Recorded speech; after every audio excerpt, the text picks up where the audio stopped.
Hey, what's up, everybody? Welcome to my channel. My name is Paul, the Canadian Snowman, here once again with some more geography now. And of course, we're on to Paraguay, doing this alphabetical order. In Paraguay, you're up. I think I know where you guys are located. Other than that, not much else. But yeah, that's normal for me. So we will be on our way here and kind of learn a whole bunch of cool stuff, right? Before we do, please hit that like and subscribe button below. Please and thank you. And yeah, we're gonna Latin America be like what? Three, two, one, Do bam. we have everyone here? Argentina, Brazil, Colombia, almost missed you there, El Salvador, Cuba, Ecuador. I think that's Paraguay. everybody. Let's get on this field trip, eh? Ah! What? Where'd you come from? Been here the whole time. My name is on the list, see? Oh, yeah. You're the one that talks weird and drinks yerba mate, huh? What? It's time to learn geography. No! Hey everyone, I'm your host Barbs. Paraguay is probably the weirdest, most backwards Latin American country. You can see white people speaking a native indigenous language, and at one point it was illegal for people of the same race to marry each other. The same race. And on top of that, women can balance 10 bottles on their heads. But we're getting ahead of ourselves. First, we need to go and find this place on the globe, shall we? I had to play that in my head a couple of times. Where it's like the same race, okay, the opposite race, whatever. I was like, okay, I can see that being illegal sometimes because history's, shit like that. But I'm sorry, but wow, this is definitely going to be interesting.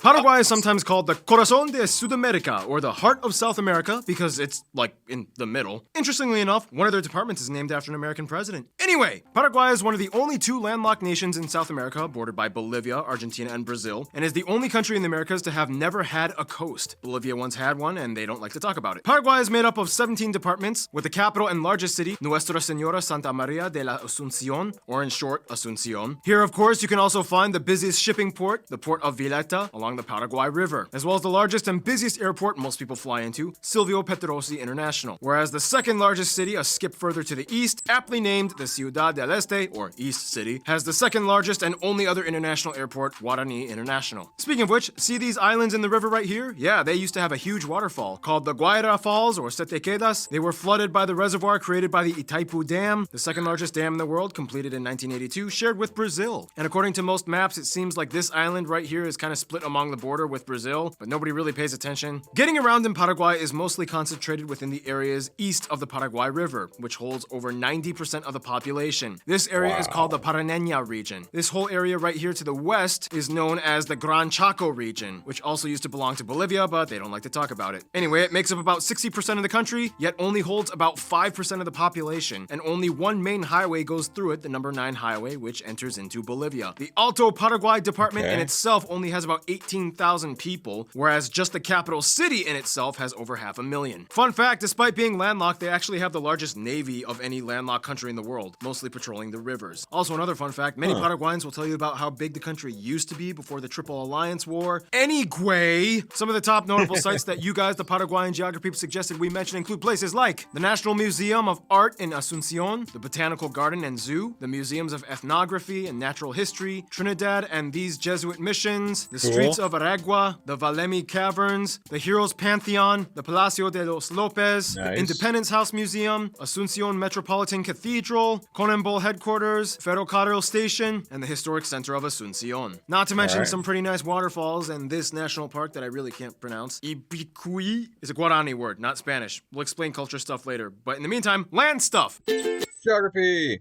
Woo! Tonight's map. All right.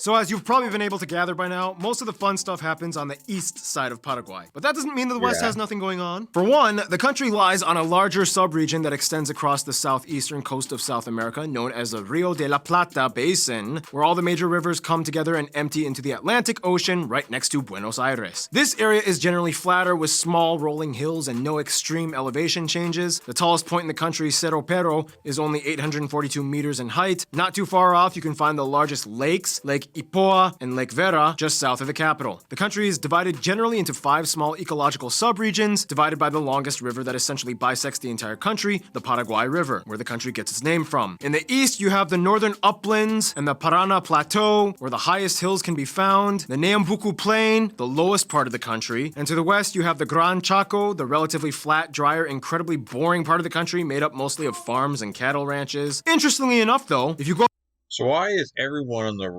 on the east side of the river? Because I was expecting like a bunch of rainforest or like mountainous terrain to where people, it's hard for people to live, but I guess not. It looks like very fertile land and farms and all that stuff, but maybe that's the reason why, because they need that land for farms. I don't know. Go up in the boring part of the country made up mostly of farms and cattle ranches. Interestingly enough, though, if you go up in the Chaco, you can come across the Defensores del Chaco National Park, which has this 40-kilometer wide thing called the Cerro León, a strange brain-shaped geological structure that pops out of nowhere, and nobody really quite knows how it was formed. Much of the boundaries of Paraguay are made up of rivers, like the Picomayo, Apa, Estrella, and the 2 main ones, the Parana in the east and the Paraguay in the middle. Because there are no mountain ranges, much of Paraguay's climate only comes in 2 seasons. The warm winds from the Amazon up north bring the wet season, around October to March, and the cold winds from the Andes bring in the dry season from May to August. And because the land is so flat in much of the areas, the winds can pick up speeds pretty fast, up to 160 kilometers per hour. On rare occasions, they may even develop into small tornadoes. However, most tornadoes hit the Pampas regions of Brazil and Argentina instead. Whew, yeah, that brain-shaped hill thing looks pretty cool. Put it on your bucket list. Anyway, it's time for my triple shot of espresso break, which means Noah comes in and finishes off this segment. Looks like a maze. What the? Yeah, no, it's still on vacation. Okay, Caleb then. Now, although much of the land lies below Sorry. 300 meters, it isn't all flat. The abundance of waterways and rolling hills creates a somewhat mildly congenial scenery with pleasant waterfalls and national parks, where you can find the national animals, the pampas fox and bare-throated bellbird. Classified as a middle-income country, Paraguay's fiscal growth has seen a comfortable incline since the 80s due to the abundant hydroelectric resources they have for export. And 100% of their electricity is produced through hydropower, making them one of the cleanest energy-efficient countries. Sweet. Nonetheless, out of all the landowners of Paraguay, only about 1% own 70% of the land, most of which used for agriculture and forestry, which makes up about 30% of the GDP. If you look at Paraguay from space, you'll see all these rectangular plots of the West. Those aren't farms, those are mostly sectioned off holdings for lumber. Yeah, it's kind of a lot. What? And what do they produce? Well, let's just say they are the 6th largest exporter of soy in the world. Woohoo! And 8th for beef. Woohoo! They are also the 2nd largest producer of stevia. Meh. Which brings us to food. Now, as a cattle-raising country, no shocker, Paraguayans love their beef. They even once held the world record for the largest barbecue in the world with over 30,000 attendees in 2008. Woohoo! Otherwise, some top notable dishes you guys, the Paraguayan geography suggested we mention include things like the national dish sopa paraguaya, mbeyu, milanesa cutlets, soyo soup, vori-vori, pira caldo, corn pudding with meat, and everywhere you can find 2 things: chipa, which are cheese bread rolls, and terere, which is basically yerba mate but prepared with cold water and ice rather than hot water. And it originated here in Paraguay from the Guarani people. There is almost nothing more Paraguayan than drinking terere in a guampa through a bombilla. Well, I guess the only thing more Paraguayan would be the Paraguayan people. Which brings us to... Demographics. Thank you, Caleb. I guess you could say that it's time for me to go away. Caleb! Now, as we mentioned, the people of Paraguay are probably the strangest in pretty much the entire Latin world. For one, they have a really weird history and a really weird way of communicating. Well, that's a bold claim. You sure you want to go there? Yes. But first, the pie chart. Paraguay has around 7 million people and is the most ethnically homogenous country in Latin America. Kind of. Somewhere around 95% of the country identifies as mestizo to some degree, mestizo being the mix between European, mostly Spanish, and native Amerindian. This number, however, may be a little skewed as some reports say mestizo white, whatever that may indicate. But either way, the vast majority are mestizo. Interestingly enough, though, genealogists estimate that somewhere around 40% of the total population has some kind of Italian ancestry, as many Italian immigrants immigrants came in after independence years, much like Argentina. Otherwise, about 1% of the population is made up of Afro-Paraguayans, and the rest are made up of other groups, mostly Europeans like Germans, Russians, and Poles, as well as East Asians like Koreans, Japanese, and Chinese, with a small Amerindian minority, mostly Guarani. I can't wait for my ancestor DNA thing to come back, because I'm sure I'm just gonna have a pie chart of like what kind of background I have. So I don't know. Just seeing those pie charts makes me think of that. Can't wait for the results to come back. They use the Guarani as their currency, they use the Type-C plug outlet, and they drive on the right side of the road. It's interesting, you don't really see too many Paraguayans outside of Paraguay, and when two Paraguayans meet each other outside of Paraguay, it's like, Oh, what a lovely day it is here in, well, let's say Tokyo. Oh, hello there, senor. Where are you from? Why, hello, curiously approachable stranger. I'm from Paraguay. You? I am from Paraguay. yeah, Paraguayans have a close kinship. Like, literally. At one point, the government even tried to racially homogenize the populace by becoming the only country in the world to make same-race marriages illegal for white people. Same race. Yeah, this dude was a pretty intense dictator. And that's not even a subjective description. His official title literally was Supreme and Perpetual. So you just want everyone to be equal, and there'd be like no racism and all that fun stuff, right? Everyone be equal, but you can't choose who you marry.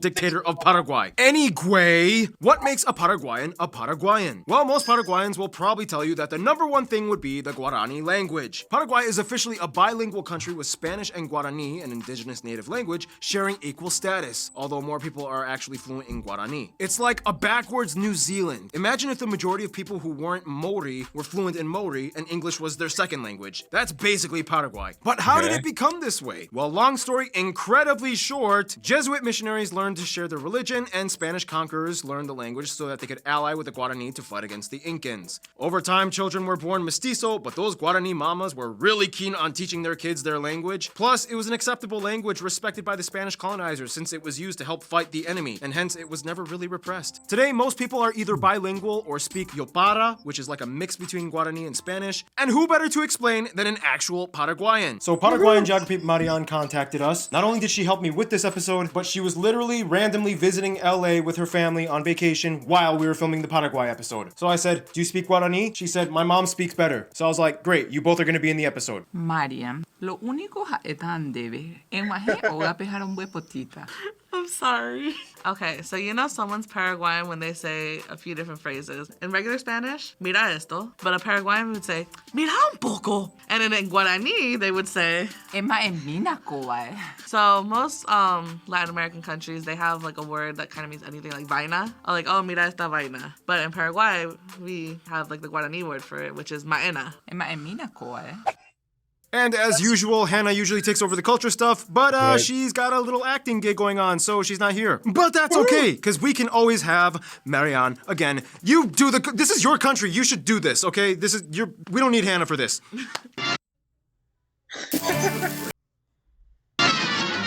As mentioned, the Guarani language is spoken natively by about 7 million people across Bolivia, Brazil, and Paraguay. In actuality, though, the indigenous Guarani people in themselves only number at about 300,000. Catholicism is the dominant religion of about 89% of the country adhering it to some degree. Of course, it played a key role in shaping much of the country throughout centuries. Cathedrals and old Jesuit missions speckle the land all over, even in sparsely populated areas. Religious festivals are well attended, like the Festival of San Juan on June 24th, where people play traditional games and walk on coals, and La Festival de la Virgen de Cacupé on December 8th, with a huge pilgrimage to the holy shrine in the town. And according to Paraguayan tradition, August is considered the bad luck month, and on August 1st, many people drink carulim, a traditional Guarani drink made of the distilled sugarcane juice, the ruda plant, and lemon to ward off illness and bad luck. Every year, the Trans Chaco Rally is held in September, a 3-day motor rally. Thousands of miles of dirt pass on the vast, empty western region of the country. Traditional Paraguayan lace making is called ñatudi.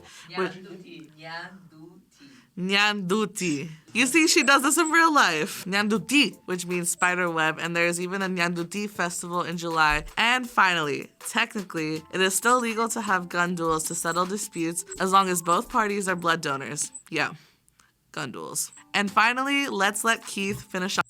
You know I have to stop it with that one. Gun duels. That's pretty crazy, right? So, as long as you're an organ donor.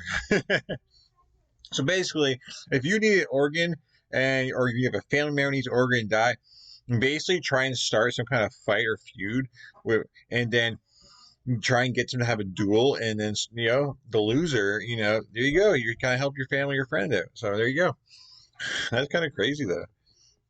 Kind of crazy, but you know, it makes you thin out, the bad eggs, right? So maybe it's a good idea as long as there's no, as long as no one gets shot in the crossfire, right? Off with the music section.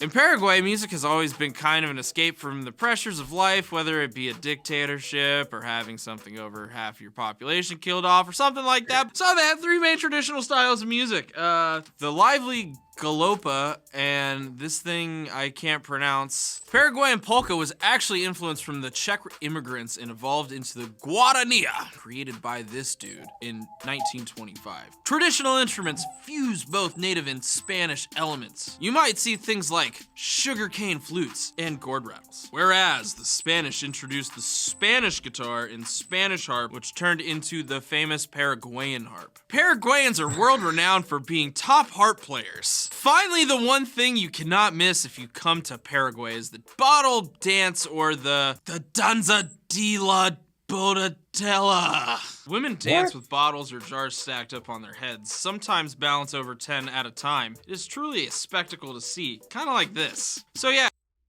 So are those things really balancing, or did they like molded, like they glued bottle to bottle, and it just makes it look like they're balancing it, like every bottle in on it? I mean, obviously they're balancing on their head, but are those bottles like stuck together, or they actually like kind of just balanced on each other? I don't know. It's weird stuff like that catches my eye.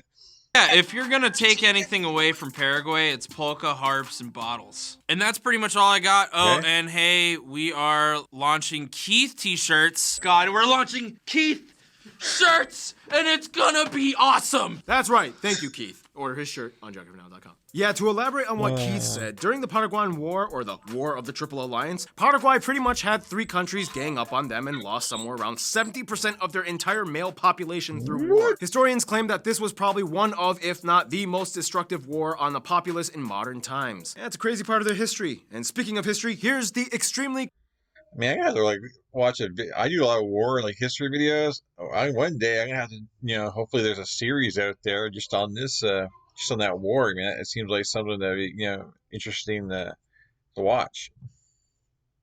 on the populace in modern times. Yeah, it's a crazy part of their history. And speaking of history, here's the extremely quick condensed history of Paraguay. Guarani natives, Viceroy of Rio de la Plata, independence from Spain, Francia dictatorship, Carlos Antonio Lopez becomes the first president, the Triple Alliance War, territory lost, 1904 revolution, the Chaco War, El Stronato, the 1992 Constitution, the 2012 coup d'etat, and that brings us to the next segment, the extremely condensed list of notable people. Some of the people you guys, the Paraguayan geography suggested we mention, include people like Silvio Petirosi, Jose Felix Estigarribia, Luis Alberto de Parana, Josefina Pia, Agustin Pio Barrios, Berta Rojas, Robin Wood, Larissa Riquelme, Augusto Roa Bastos. So many soccer/football players like these people. So there you go, Latinos that also speak a native indigenous language and put bottles on their heads while dancing and playing to the harp. Yeah, they must be the life of the party. And speaking of parties, let's see whom Paraguay hangs out with, shall we? So in their early history, Paraguay kind of deliberately isolated themselves, which is why they retain such a high level of uniqueness. Nonetheless, they've moved on and now party with pretty much anyone. Over time, they've opened up and are now part of numerous bilateral organizations, such as the Latin American Integration Association, the Rio Group, the Mercosur, and UNASUR. Obviously, that means they pretty much get along with most other South American countries. Even Bolivia settled an agreement that ended the border dispute left over from the Chaco War in the 1930s. Paraguay is currently the largest nation in the world to officially recognize the Republic of China, or Taiwan, rather than the People's Republic of China. The relationship goes all the way back to 1957. The heads of state and high-ranking government officials constantly visit and have signed numerous trade and development deals. Oddly, Do you think that'll ever get settled? I don't think it will, because I don't think China will let Taiwan technically break off and become its individual. That's a future video. Never mind. Anyways, Sorry. Enough, the two states are also antipodes of each other. That is, they are literally on the complete opposite sides of the globe from one another. Interestingly enough, also, Pakistan has also strengthened relations with Paraguay recently in sharing their expertise in resource development. Products like oil seeds, wheat, and cotton are heavily produced in Pakistan, and they hope to invest in Paraguay's agriculture sector in growing such crops to cultivate a mutual trade relationship. Because of its sizable migrant community that moved during the early 20th century, Paraguay has had relatively close relations with Eastern and Central European nations like Poland, Germany, Russia, and Ukraine. Each have a representative embassy. Many of these communities still speak their mother language and have relatives in their respective European homelands. Fun side note, Paraguay also has about 40,000 German and Russian Mennonites that came in during the 1920s and are heavy contributors to Paraguay's dairy industry. When it comes to their best friends, however, most Paraguayans I have talked to have said it would probably be Argentina and Brazil. Although historically these two, plus Uruguay, kind of ganged up and fought relentlessly against them, they've moved on and are now closer than ever, never fighting another war since then. These two are not Once again, usually just a theme in history, like your biggest enemy in history always, ends up being your best friend, nowadays, and it's usually your neighbor. against them. They've moved on and are now closer than ever, never fighting another war since then. These two are not only their biggest trading and business partners, but socially they get along as people pretty well too. They share a lot culturally. Like Argentina, many Paraguayans have Italian ancestry, and they have a huge love of barbecue and gaucho culture with horseback riding and music like cumbia. Many Paraguayans also moved to Argentina for better opportunities. Brazil is not only their largest export partner, and not only do many people in the eastern border of Paraguay speak Portuguese, but Brazil also has been a very important friend in the development and investment sector for Paraguay. The Itaipu Dam was a huge deal, and it is probably the biggest link that joins the two nations. Although it has come with its controversies, overall, Paraguay and Brazil are always going to be buddies at the end of the day. In conclusion, if you want to see a backwards place where the indigenous language dominated the colonized one, with people that dance with bottles on their heads while sipping cold tea from a bullhorn, come to Paraguay. And before we go, Vignipue, come on in, Mariana and Sarah. Thank you so much for being in this episode. Before you go, anything you want to say to Paraguay? Well, thank you for inviting me on your show. No haiku, Paraguay. And there we go. Stay tuned. Peru is coming up next. Paraguay, woo! Definitely unique, and I said, I bet you get like a bunch of tourism from all your friends, around you. All your friendly, they're all friendly, but all your countries, your neighbors. What I'm trying to say, since you guys are very unique, they probably, they probably want to pick you guys out of their, everybody there, just because you guys are a different place to kind of go to. Definitely unique, because especially with the whole like bottle thing, and man, you guys know how to cook a barbecue, man. That looks delicious. But anyways, guys, please hit that like and subscribe button below. I hope you guys continue the journey through every country in the world with us. I guess they said Peru is next. Peru is next. So anyways, guys, yes, like and subscribe. Catch you guys in future videos. Thank you for watching. Hope you guys have an amazing day, amazing night, or whenever you're watching this, all that good stuff. I am out of here. Peace.